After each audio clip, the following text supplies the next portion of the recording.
Vaughn Ryder nearly choked on his scotch when he saw her across the crowded penthouse. A vision in emerald silk, who laughed with such unrestrained joy that it momentarily silenced the usual calculations running through his mind. He hadn't wanted to attend his cousin Blake's 30th birthday celebration, but now, watching the brunette stranger with dancing eyes, he was reconsidering his lifelong aversion to family gatherings. "Earth to Vaughn," Blake's voice cut through his thoughts. "I asked if you approved of the venue." "Cost enough to make even you wince." Vaughn pulled his attention away from the woman, who was now chatting animatedly with an elderly couple near the floor-to-ceiling windows overlooking Manhattan's glittering skyline. "It's impressive, though you know I would have covered it." And have the New York Post run another headline about shipping magnate Vaughn Ryder flaunts billions while rest of America struggles? No thanks. Blake clinked glasses with him. "Besides, my hedge fund did well this quarter. I can afford my own party." Vaughn nodded absently, his gaze drifting back to the woman in green. "Who's that?" Blake followed his cousin's line of sight and grinned. "Jade Forrester, college friend, brilliant architect with her own firm, definitely not your usual type." "I don't have a type," Vaughn protested. "Yes, you do. 6 feet tall, blonde, looks good in magazines, and doesn't mind when you disappear for 3 weeks on business." Blake slapped his shoulder. "Jade's too real for you, too genuine," Vaughn frowned. "You make me sound like some sort of robot, if the programming fits." Blake shrugged. "Look, I love you, but your last 3 relationships lasted exactly as long as it took for the women to realize your shipping empire will always come first. Jade deserves better." "You don't think much of me, do you?" Vaughn asked, genuinely curious rather than offended. Blake softened. "I think you're a brilliant businessman who's forgotten there's more to life than quarterly reports. Our grandfather built Ryder shipping for family, not instead of family." Before Vaughn could respond, Blake was pulled away by other guests. Left alone, Vaughn took another sip of his drink and studied Jade Forrester. She wasn't conventionally beautiful like the women he typically escorted to galas and business functions, but something about her captivated him. Perhaps it was the animated way she spoke, using her hands to illustrate whatever story she was telling, or how her whole face participated in her smile. Vaughn had built his life on calculated risks and strategic moves. Approaching Jade felt like neither just pure impulse. But as he made his way across the room, he realized he hadn't felt this particular flutter of anticipation in years. The elderly couple had moved on, leaving Jade examining a contemporary sculpture near the window. She ran her fingertips lightly over its curves, lost in thought. "The artist claimed it represents the intersection of chaos and order," Vaughn said, coming to stand beside her. "Personally, I think he just needed a tax right off." Jade looked up, surprised, and then laughed a warm, genuine sound. "And here I was thinking it symbolized the futility of human connection in the digital age." Her eyes, a striking hazel with flecks of gold, assessed him with intelligent curiosity. "But your theory probably has more real-world application." "Vaughn Ryder," he introduced himself, extending his hand. "Ah, the infamous cousin." She shook his hand firmly. "Jade Forrester, Blake has told me all about you. All bad, I presume. Mostly that you're brilliant, driven, occasionally ruthless, and married to your work." She tilted her head. "I'm an architect." "I understand being consumed by your vision." Something in her forthright manner disarmed him. "What kind of architecture?" "Sustainable urban development. My firm specializes in revitalizing neglected city spaces while maintaining their historical integrity." She gestured toward the window. "Like that old harbor district your company just acquired, the one you're planning to demolish for a shipping terminal." Vaughn blinked, caught off guard. "You've done your homework." "When Blake mentioned you'd be here, I brushed up, professional curiosity." Her smile turned challenging. "Those warehouses have incredible potential for mixed-use development, affordable housing, community spaces, local businesses, all while preserving their architectural significance. And significantly reducing my company's shipping capacity in our most profitable port," Vaughn pointed out. "While potentially creating a PR windfall and diversifying your holdings into real estate that will appreciate for generations." Jade countered smoothly. plus doing something genuinely good for the city. For the first time in years, Vaughn felt intellectually matched in a social setting. Not outmaneuvered, just engaged. "You make a compelling case, Miss Forrester." Jade, he repeated, liking how her name felt. "Have you prepared a formal proposal? Would you actually look at it if I had? I would now." Their eyes locked, and Vaughn felt a strange certainty settle in his chest. This woman was different, and talking to her was the most alive he'd felt in years. "Dance with me," he said suddenly. Jade raised an eyebrow. "Is that how billionaires ask, by command?" "Please," he amended, finding himself smiling. "Dance with me, please." "Better." She set down her champagne flute. "One dance. Then you can tell me why a man who owns half the ships on the eastern seaboard is interested in a small firm architect who just criticized his business plans." As he led her to the dance floor, Vaughn realized he was genuinely looking forward to the conversation almost as much as the feeling of her in his arms. Blake was right, she wasn't his usual type at all.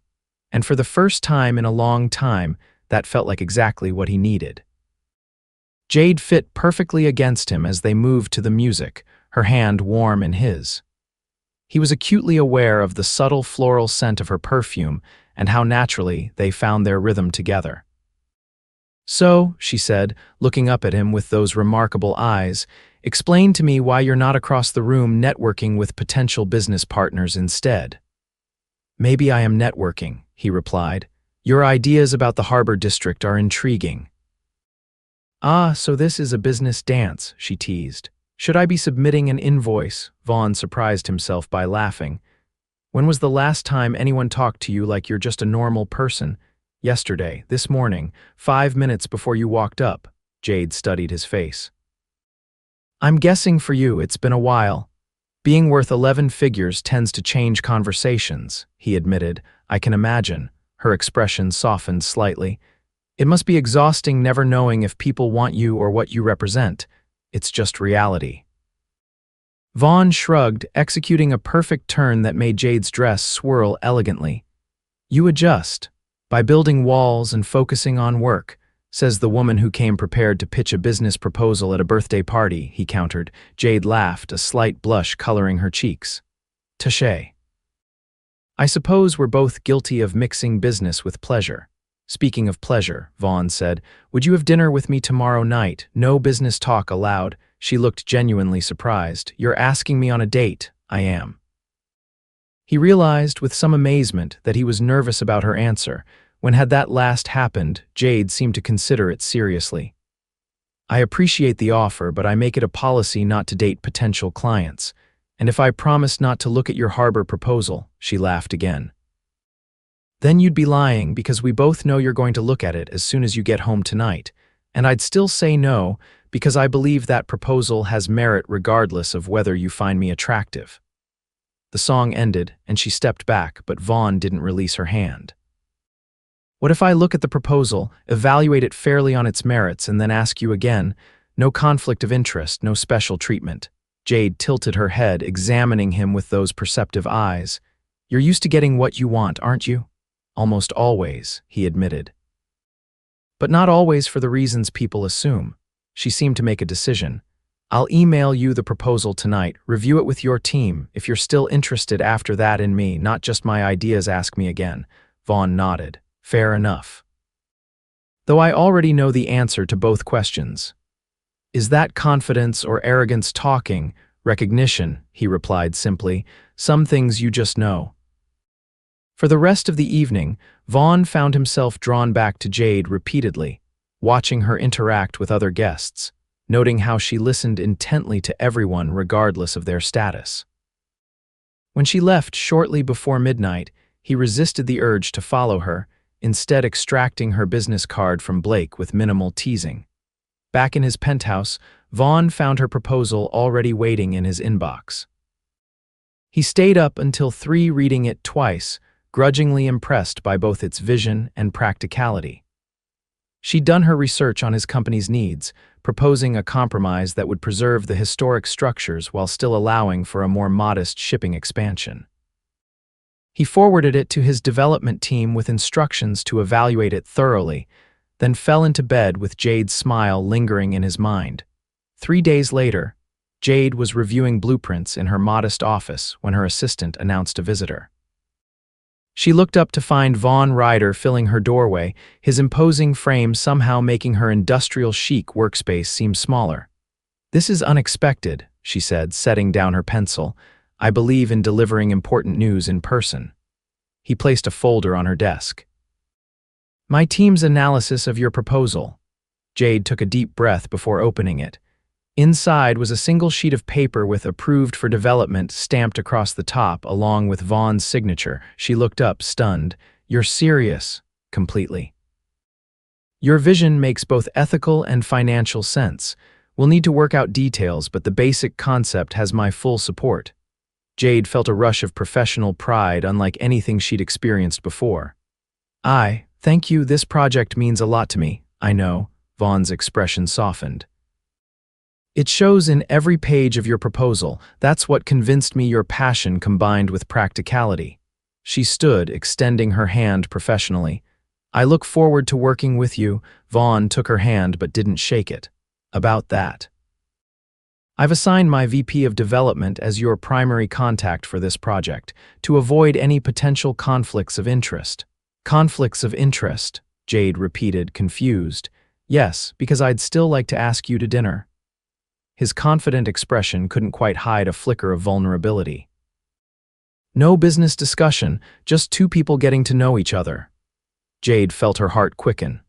She'd spent the past 3 days telling herself their connection at the party had been imagined, a product of champagne and good lighting.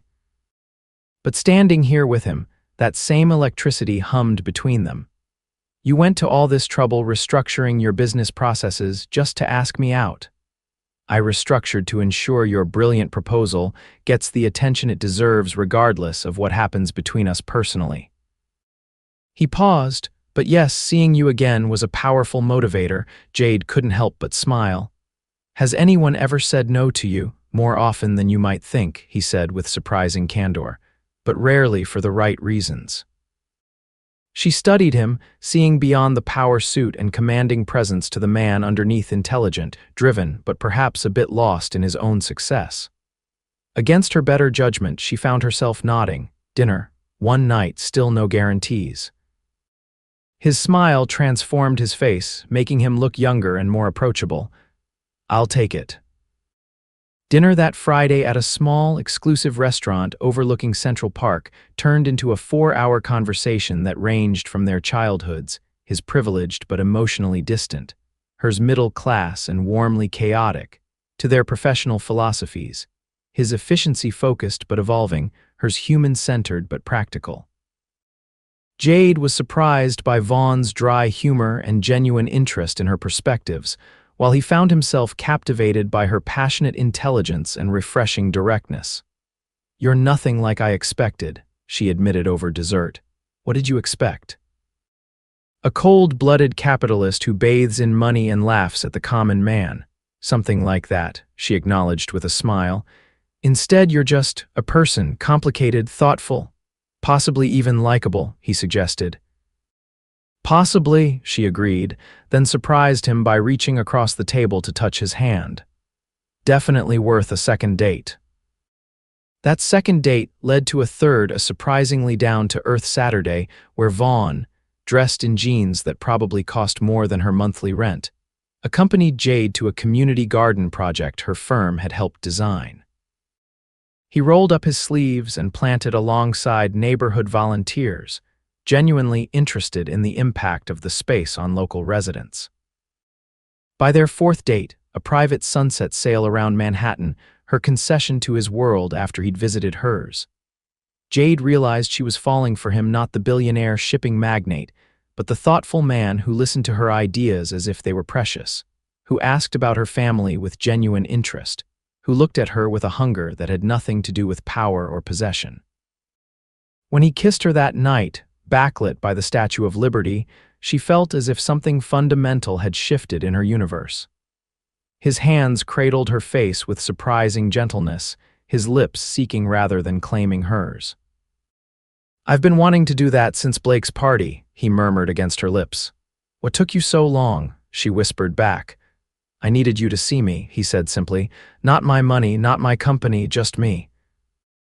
Over the following weeks, they carefully navigated the complexity of their developing relationship alongside their professional collaboration.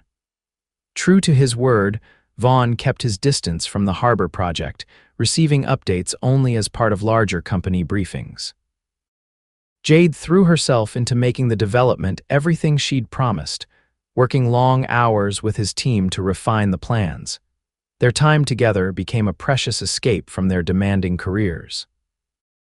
Vaughn found himself rearranging international calls to make room for quiet evenings at Jade's modest Brooklyn apartment, where they cooked together, him learning, her teaching, and talked about everything except work. Jade discovered the simple pleasure of waking up in his Manhattan penthouse, watching the sunrise from his bed while he brought her coffee exactly the way she liked it. But reality eventually intruded. 3 months into their relationship, Jade arrived at Vaughn's penthouse to find him pacing, phone pressed to his ear, barking orders about a shipping crisis in Southeast Asia. I don't care what time it is there, he was saying. Get our legal team on it now. We stand to lose millions if those containers aren't released by morning. He glanced up, acknowledging her with a distracted nod before turning back to his call. No excuses, fix it, he hung up, running a hand through his usually immaculate hair. I'm sorry, customs issue in Singapore. I might need to fly out tomorrow. Tomorrow, Jade's heart sank. But tomorrow is the community presentation for the harbor project. You promised you'd be there, Vaughn cursed under his breath. I forgot. Can't you reschedule a public meeting we've been advertising for weeks? With city officials and community leaders confirmed, she stared at him. This is exactly what Blake warned me about. Blake should mind his own business, Vaughn snapped, then immediately looked contrite. I'm sorry, that's not fair. It's millions of dollars at stake, Jade. And this project is people's homes and livelihoods at stake, she countered. I thought you understood that. I do, but his phone rang again and his eyes flickered to it. Take it, Jade said quietly. I need to go prepare my presentation anyway. He caught her hand as she turned to leave. Jade, wait, this isn't what I want, it's just the reality of what I do. I know, she said and meant it. That's what worries me. She left him standing there, phone still ringing, the gulf between their worlds suddenly seeming uncrossable. The next day, Jade stood before a packed community center, presenting her vision for the harbor district with all the passion and conviction she could muster. She had just begun taking questions when a murmur went through the crowd as the back door opened. Vaughn walked in, looking exhausted but determined in a rumpled suit. He nodded to her once before taking a seat in the back row. Jade felt a rush of emotion but forced herself to focus on the community concerns, addressing questions about jobs, housing affordability, and construction timelines with steady clarity. When the formal presentation ended, she found herself surrounded by residents eager to speak with her personally. It was nearly an hour before she could break free, and by then she feared Vaughn might have left. Instead, she found him in quiet conversation with an elderly man who was gesturing animatedly. My father worked those docks for 40 years, the man was saying. Raised 6 kids on that salary. When the shipping changed, everything changed. Good to see someone bringing life back there. That's entirely Miss Forrester's vision, Vaughn replied. I'm just fortunate to be part of making it happen. The old man nodded approvingly at Jade as she approached. You found a good one here, miss. Not many of these big business types bother listening to old-timers like me. After he moved on, Jade turned to Vaughn. I thought you were on your way to Singapore. I sent my COO instead. He looked tired but resolute. Some things are more important. Your millions of dollars. You, he said simply. Us, this. He gestured around the community center. I realized something last night after you left. My grandfather built Ryder shipping to create a legacy, yes, but also to take care of the people he loved. Somewhere along the way, I lost sight of that balance. Jade felt her eyes growing damp. Vaughn, let me finish, he said gently. You make me want to be better, Jade, not just more successful or richer, but better. A better man, someone worthy of being loved by someone like you. "I do love you," she whispered, the words escaping before she could consider them. That's what makes this so terrifying. His face transformed with joy before he pulled her into his arms, heedless of the remaining community members watching with interest. "I love you too, so much it scares me. I'm not used to having something in my life more important than work." "I don't want to compete with your company," Jade said, pulling back to look into his eyes. "I just want to know there's room for me too." "There is," he promised. "There will be. I can't promise I'll always get the balance right, but I swear I'll never stop trying." 6 months later, the Harbor District broke ground with Jade leading the design team and Vaughn maintaining his professional distance but personal support. Their relationship deepened as they learned to navigate their different worlds, her teaching him to value connection over acquisition, him showing her that ambition and compassion could coexist. When Blake's next birthday rolled around, they attended together, now publicly acknowledged as a couple. As they danced under the same glittering lights where they'd first met, Blake raised his glass to them from across the room. "I've never seen my cousin like this," he told Jade when Vaughn stepped away to get drinks. "You've changed him." "He's changed himself," Jade corrected. "I just reminded him why it matters." Later that night, in the privacy of what had become their shared penthouse, Vaughn led Jade to the terrace overlooking the city they were both helping to shape in different ways. "1 year ago, I came to a party I didn't want to attend and met a woman who changed everything," he said, taking her hands in his. "You challenged my priorities, questioned my assumptions, and made me remember there's more to life than the next deal or acquisition." Jade squeezed his hands. "You weren't exactly what I expected either, you know. I thought I had you figured out from the beginning, but you keep surprising me." "Good," he said with a smile, "because I have one more surprise." He reached into his pocket and withdrew a small velvet box. "I had this designed to match your vision, sustainable, ethical, but also built to last generations." He opened it to reveal a stunning emerald ring surrounded by smaller diamonds, the setting uniquely modern yet timeless. "Jade Forrester," he said, dropping to one knee, "will you marry me?" "Not the billionaire or the shipping magnate, but just me, the man who loves you more than anything in this world, including his company." Tears spilled down Jade's cheeks as she nodded. "Yes, absolutely yes." As he slipped the ring onto her finger, Jade thought about how far they'd come from skeptical strangers at a birthday party to partners in every sense of the word. Their worlds had seemed so incompatible at first, but they'd built something new together, something that honored both their passions while creating space for love to flourish. "I have one condition," she said as he rose to kiss her. Vaughn raised an eyebrow. "Name it." "Our wedding needs to happen in the Harbor District once the first phase is complete, to celebrate not just our beginning, but the community's new chapter too." His smile was radiant as he pulled her close. "I wouldn't have it any other way. It's perfect, just like the woman I never expected to find at my cousin's birthday party." Their kiss sealed the promise of a future neither had imagined a year before, one where success was measured not just in dollars or accolades, but in moments shared, challenges faced together, and a love that had transformed them both. 2 years later, they stood hand in hand on the rooftop garden of the newly completed Harbor District's community center. Below them stretched the vibrant development that had once been just an idea Jade pitched to a skeptical billionaire, now a thriving mix of homes, businesses, green spaces, and yes, a more modest but highly efficient shipping terminal. "Ready, Mrs. Ryder?" Vaughn asked, squeezing her hand. Jade smiled up at the man who had become not just her husband but her true partner. "Lead the way, Mr. Forrester Ryder."